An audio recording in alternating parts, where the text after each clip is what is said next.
Thank you, Dr. Zavital and Paran for inviting me, and congratulations to Professor Goodman for being elected the president of the society.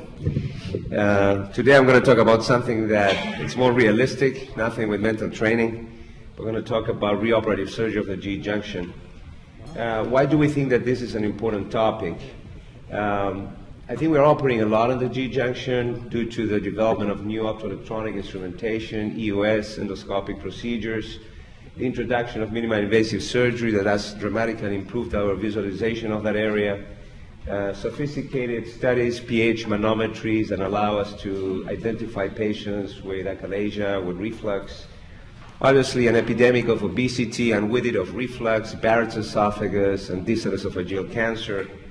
The explosion of bariatric surgery due to the obesity pandemic worldwide, and endoscopic procedures. Our gastroenterologists and us surgeons are doing more and more interventions through the scope, and we're doing sometimes good and sometimes we're not doing good, and patients need a re-intervention. Which procedures are the ones we use the most? Nissen, fundoplication, toupees, doors, Heller's for achalasia, a lot of hiatal hernias, and obviously meshes are sometimes helpful, but most of the times create problems. As I mentioned to you, bariatric surgery, failure of bariatric procedures that need re-interventions, and after ablation procedures or early cancer of the distal esophageal junction. How do we evaluate the G junction before we reoperate on these patients? And I think there are two tools that to me are very important to the surgeon. One is the upper GI and the other one is the endoscopy. And I want to emphasize the endoscopy because I know that here in Israel still, when you need an endoscopy, you need to call the gastroenterologist. And I tell you, in America, this is long time gone. A surgeon should be the one who does its own endoscopy. That should be a ready available tool in the operating room. You should not be relying on somebody to come and tell you how far from the anal sphincter or the G junction that tumor is located, or if you have a leak or not. You should be able to do it yourself. You put your stent. When I started doing endoscopy at the Cleveland Clinic, the gastroenterologist sent an email to the administration saying that there was a problem and they felt that there was a legal issue. And I said, listen, in my personal reply, I try not to do it via email. When I do a procedure and I put a hole, I fix it. When you do a procedure and you put a hole, I fix it. Who has the problem? So I think you should be able to manage your complication, whatever procedure you're doing. How to treat those reoperations or problems that we have in the G junction. I think always, observation, conservative treatment should be a very powerful tool for surgeons. We don't need to reoperate on all these patients. When we talk about recurrent gastroesophageal reflux disease or hiatal hernias, we know that there are the anatomic recurrence and the clinical recurrence, et cetera, et cetera. So not everybody needs an operation. Some of them might need endoscopic procedures like dilatations. Now, when do you reoperate? Well, you reoperate on patients that have high-grade dysphagia. If somebody has high-grade dysphagia after surgery of the G junction, there is no way you can keep watching those patients. They become malnourished. Some of them develop aspiration pneumonias. Obviously, patients that have recurrent disease, when we're talking about a patient that had an ablation for Barrett's esophagus and this dysplasia keeps coming back, this is a patient that probably needs a reintervention.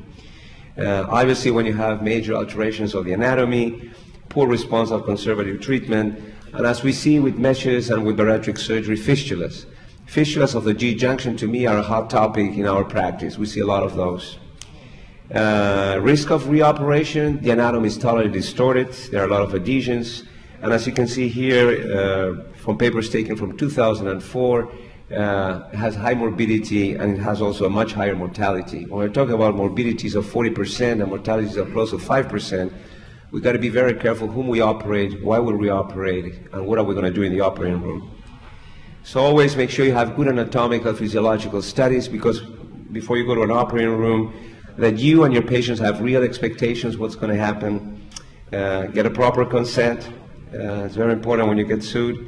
And obviously, as I mentioned before, and I want to emphasize that, you guys got to wake up, smell the coffee, and start doing your own endoscopy. It's a battle that you need to fight. Another one, I'm sorry to tell you. When it comes to problems on or reoperations of the G junction, hiatal hernias play a role. Initially described by Ackerbrunn in 1926 with open thoracotomy and laparotomy, with morbidities of 20% and mortalities close to 2%. This was dramatically decreased with the introduction of laparoscopic, thoracoscopic surgery by Alf Kushiri in the early 90s.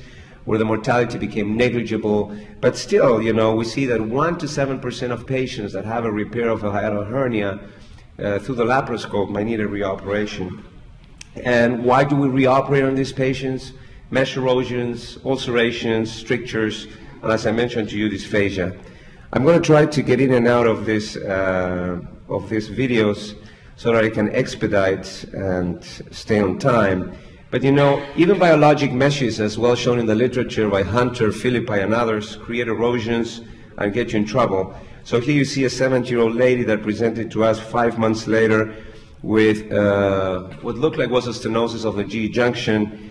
You see how nice we see with a laparoscope. And talking about systematic approach, I always go to the right, I open the pars flaccida and look for the right crus of the diaphragm. The right crus of the diaphragm is always the first thing I try to find. Then I have the cava to the left, the aorta to the right, the esophagus in front of you.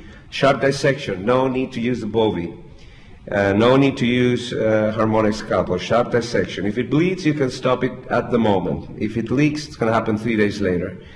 And you can see blunt dissection is also useful. Try to find the hiatus. And these meshes tend to erode anteriorly and posteriorly. Specifically for those who don't know how to put meshes and they put it in a circumferential fashion, which is obviously not the right one.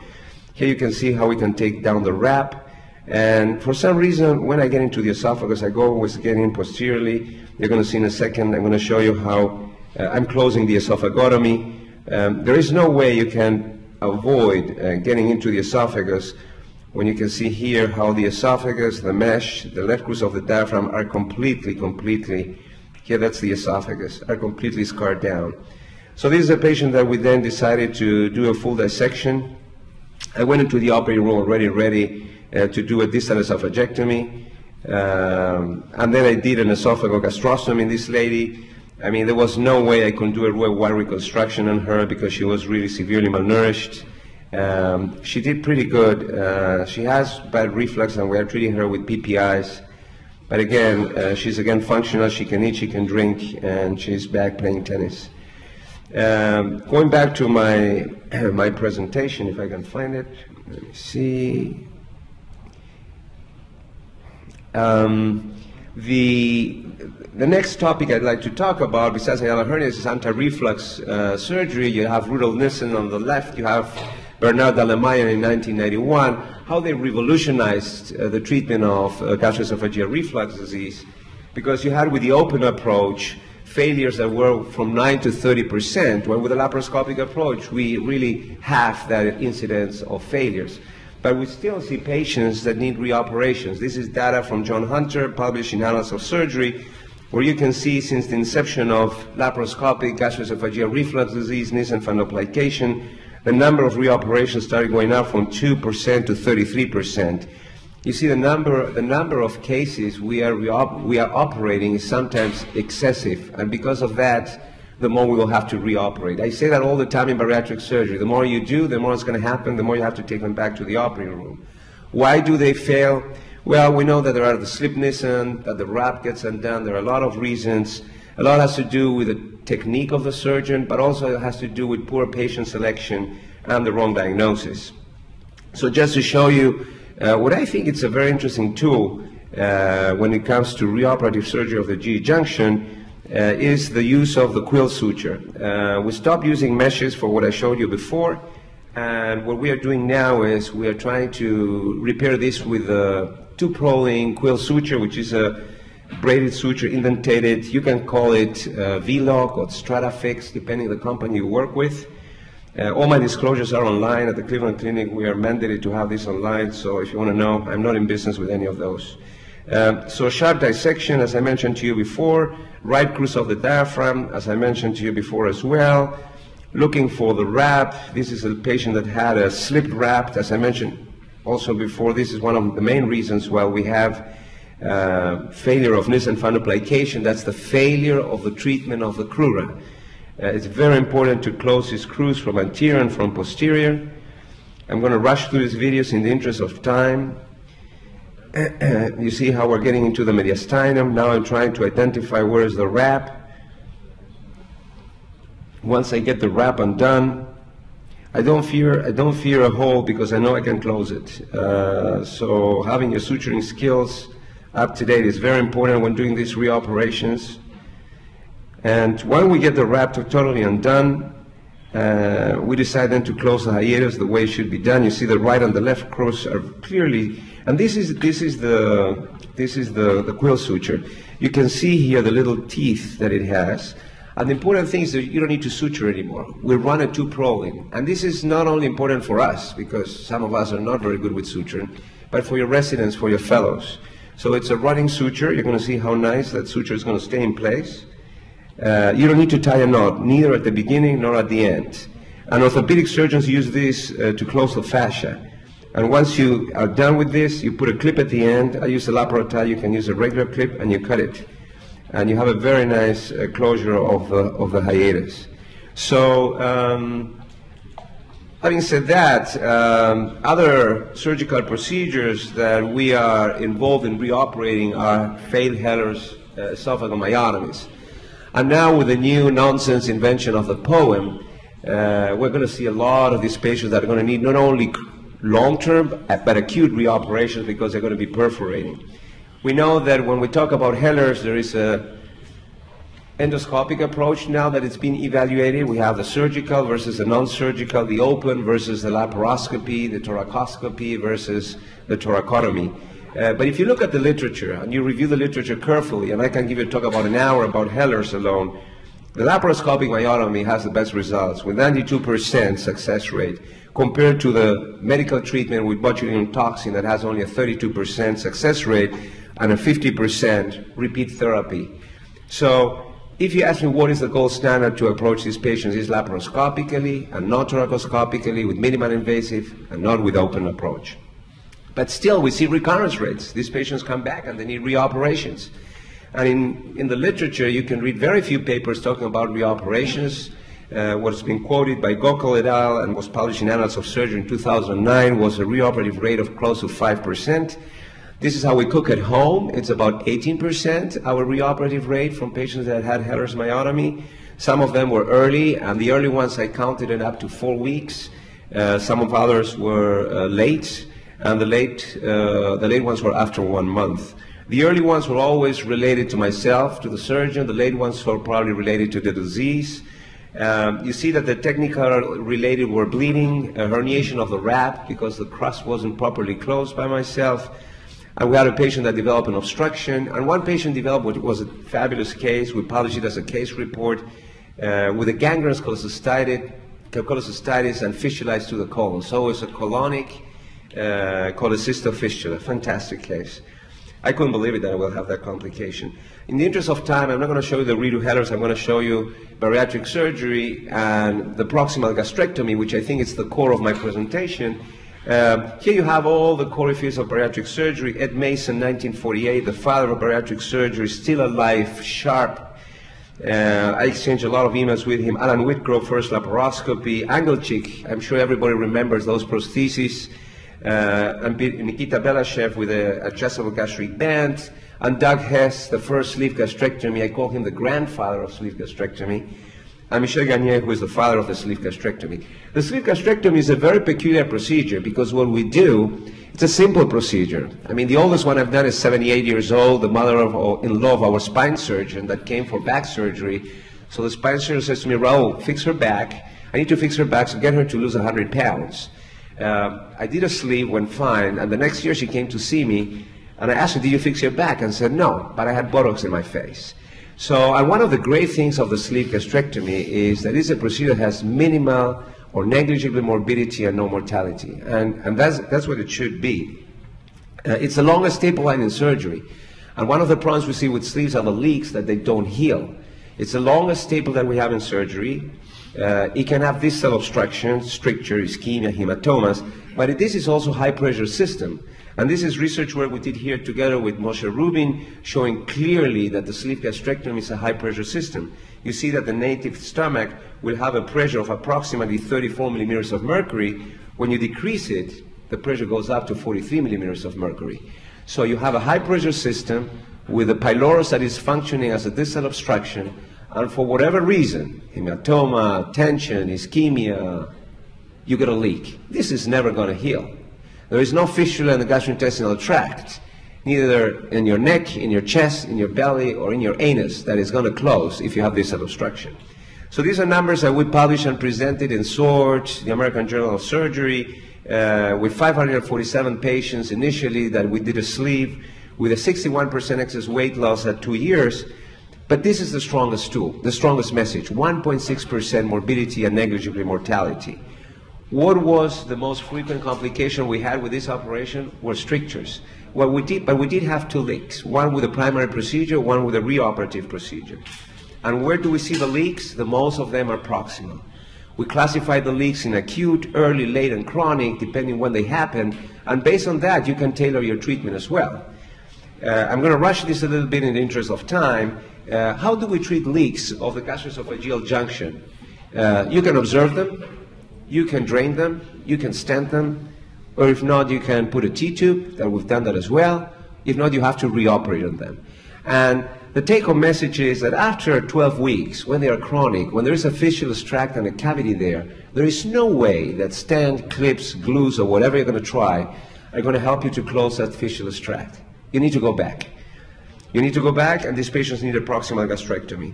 This is surgical endoscopy, Aurora et al., showing that at least with sleeve, in a meta-analysis of 29 publications and 5,000 cases, they had a leakage rate of 2.4%. 90% of those were proximal, and I'm going to skip that and go to the publication that we just submitted to the Journal of the American College of Surgeons with our midterm outcomes of proximal gastrectomy in patients with chronic fistulas. 7 years experience, 24 patients. We have now 25. We did one last Sunday, so we have one more case, but unfortunately we have one more leak because this patient has leaked. 14 of those underwent a proximal gastrectomy. 8 others had different procedures. 7.1% recurrence leakage rate in the proximal gastrectomy. 62% recurrence rate of a leak if you don't do a proximal gastrectomy. So we've done this proximal gastrectomy technique with the SILS, 7-incision laparoscopic surgery, and it's relatively simple. We divide the esophagus distal, and again, I don't want to sound arrogant, but I think in 2013, so many years after laparoscopy has started, with staplers, with harmonic scalpel, with a laparoscope, magnifying everything 5 times, the G-junction, the cruise has become something that we can really dominate very well. So distal esophagectomy, we bring a ruling up, we do a proximal gastrectomy, and we put them back together. So you see the cases we've done, patients with Barrett's, with cancer, etc., etc. And I'm going to show you this video, and then I'm going to be done. And this is a patient that came to us with 1.5 years of a fistula at the G-junction after undergoing a sleeve gastrectomy, unfortunately. That then fistulized into the left pleural space. So we drained the left pleural space. We could not verify the fistula there. And then we went in laparoscopically. Systematic approach, mental training, nodal points, you name it. The right cruise of the diaphragm is what I was looking for. Once I get the right cruise of the diaphragm, I see the hiatus, I see the esophagus.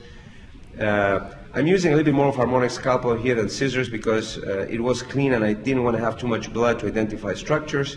Cava to the left. I'm trying to see if I can see the aorta. There it is. Where is the esophagus? Is above. Then I go from the right cruise to the left cruise, take down the phrenoesophageal membrane, and by doing so, I have the most important, the vital anatomical structures. At the very end, I go to the greater curvature and I go to the fistulous tract. Don't go into the fistulous tract at the beginning, leave it for the end. Sharp dissection now. I always thought I have to take out the spleen, and I never had to do that in the last 25 cases. Here you can see the cavity. Here you can see all the toys that the gastroenterologist put in there that you have to take out, plastic tubes and clips, sutures. A very common mistake when these patients fistulize is to oversew with non-absorbable suture. Don't use Prolene, don't use Ethibond. Use an absorbable suture. Here you can see the esophagus, the opening of the fistulous tract into the left crus. So further dissection needs to be done. The distal esophagus is dividing transversely with a linear stapler. The distal stomach, I'm sorry. I take down then the left gastric artery with a white cartridge linear stapler. And once I get everything really properly mobilized, we will go and divide the esophagus. I pass the EWAL tube to better identify how much esophagus I got left. Remember, there is always a lot of esophagus left. There is always much more esophagus than what we think we have. I use a blue cartridge linear stapler to divide the esophagus. And then I do the esophagojejunostomy with a ruling that will bring in an anti-colic, anti-gastric fashion. The great majority of these patients are already thin. A very important technical aspect is open that crust. Because if you don't open the crust and you decide to do a linear stapler anastomosis, you're going to bump with your stapler against the crust and you will not be able to reach into the chest. So open that crust, or if you have the skills, do it hand suture. It's another option. The esophagus disappears at the beginning, but when you pass the EWAL tube, it comes back down. So it creates a little bit of tachycardia on your side, but believe me, it comes always back down. I put a couple of stay sutures that are going to help me to hold the esophagus when doing the anastomosis. All those adhesions have to be taken down. I look for my rulim. That rulim is approximately 50 centimeters on the ligament of Treitz. I bring in an anti-colic fashion. I use here a blue cartridge linear stapler to do the anastomosis side to side. I pass a 32 French EWAL tube, and the anterior wall is run with a double layer of vertical sutures. And finally, we will reconstruct the gastrointestinal tract with a side-to-side jejunostomy that we do completely stapled. You can hand suture that as well if you need to. So in conclusions, ladies and gentlemen, Mr. Chairman, I think that there is an increased number of surgeries we're doing at the GE junction. It is imperative for you to start using the endoscope. Use ultrasonic energy. If you ask me what's the greatest revolution that we laparoscopic surgeons have in 2013, it's ultrasonic energy. Remember the right crust. Remember the quill suture, the braided suture. I think it's something that's going to be a very important tool for reoperations of the GE junction. Linear stapler esophagojejunostomy, side to side, it works. You don't have to do end-to-end when you hook up the esophagus to the small bowel. You can do it side to side. It works. And again, to the chairmen, the presidents, thank you very much for having me.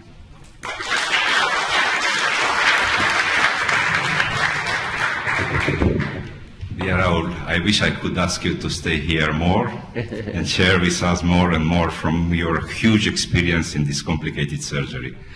Unfortunately, the time is limited, so I think if there are some questions from the audience, please ask Raul. May I ask something? Thank you. It was very astonishing. I just wonder, yesterday we talked a lot about rotations. We do not offer our trainees gastroenterology exposure at all. I was wondering if you can tell us what's the learning curve, if you think, for a general surgeon to do not an intervention upper GI study, but just put in a scope, learn what he needs to do, and come back. How long should it take? Good. My strategy was in the clinic because since the gastroenterologist was in charge of the endosuite, it was difficult to me to get there. So I used the operating room. You know, they need to ask permission to come to my room, and they need to put on scrubs. So you need to call them every hour, and they're going to get tired of you. And the patient is asleep, which is also very important for the surgeons to get trained. So that's where the residents start, with the patient asleep. And it's a very different intubation to have a patient under anesthesia with an endotracheal tube to get into the upper esophageal sphincter of the esophagus when the patient is in left lateral decubitus with sedation in the endosuite. So, but start in the operating room using the scope. That's the way you start. Get the scope, talk to your chief of surgery, and ask them, please, buy me the scope. I want the scope in the room. And you start passing. It's like an NG tube. I mean, it's better than an NG tube because the NG tube goes blindly. I remember when I practiced in Germany for 10 years, we used to do gastric lavage before surgery. And I used to pass these huge, huge tubes to clean the stomach of the patients. It was all blindly. I had panic. I was going to perforate something. So start in the operating room with a patient asleep, and as you get more and more and more and more experience, then you can slowly go to the endosuite. That's my recommendation. And you got to fight the war. It's unfortunately something we'll have to do. I wanted to ask you until which day you stay, because on Monday I have a sleep Nissen. Oh, okay. So if you stay until 12, I will No, but I really want to ask, because I have this case, and this is a lady, she is 8 months, I think, after the initial operation, and the Nissen was slipped, and she suffered from dysphagia. This is her main symptom, and when you let her drink contrast media, you see this kind of a pouch between the EG junction and the slipped Nissen. So what are your if you have any if you are not staying until Tuesday, if you have any tips for this operation? As I mentioned before, the slip Nissen is one of the two reasons, or the two most frequent reasons why anti-reflux surgery fails. A very important question to ask is: we did a lot of Nissen fundoplication at the beginning that we didn't need to do. There was that fury and that excitement. And we see a lot of patients coming now with megaesophagus, with failure of the esophagus, because we added a lower esophageal sphincter to the one they had. So a very important question to ask is, how bad was the reflux of that patient when that patient got the Nissen? If the patient really had a bad reflux, you will have to go back, take down the Nissen, and do another one. You have no choice. You cannot take the option of doing a toupee, but Lee Swanstrom's data show very clearly that if you do toupee instead of Nissen, it doesn't work as well. So you're going to have to condemn that patient to PPI for the rest of their life. The next thing you need to be careful is to see if that patient has gastroparesis or not. Because if the patient has a slipped Nissen and the laparoscopic surgeon wasn't good at it, he might have nicked the vagus nerve. And gastroparesis worsens the reflux as well. So no toupee if gastroparesis. Okay, Nissen if bad reflux. And the next thing you need to look at, what's the BMI of the patient? If the patient has a BMI of 35, obesity is so common in our society, do a bypass. It's the best anti-reflux procedure for those who are obese. If the patient has diabetes, hypertension, high cholesterol, you cure everything for the same price. The reflux, the diabetes, the cholesterol, and they look good at the end of the day. So I think there are a lot of options, a lot of variables that you need to look at in patients like that. Thank you.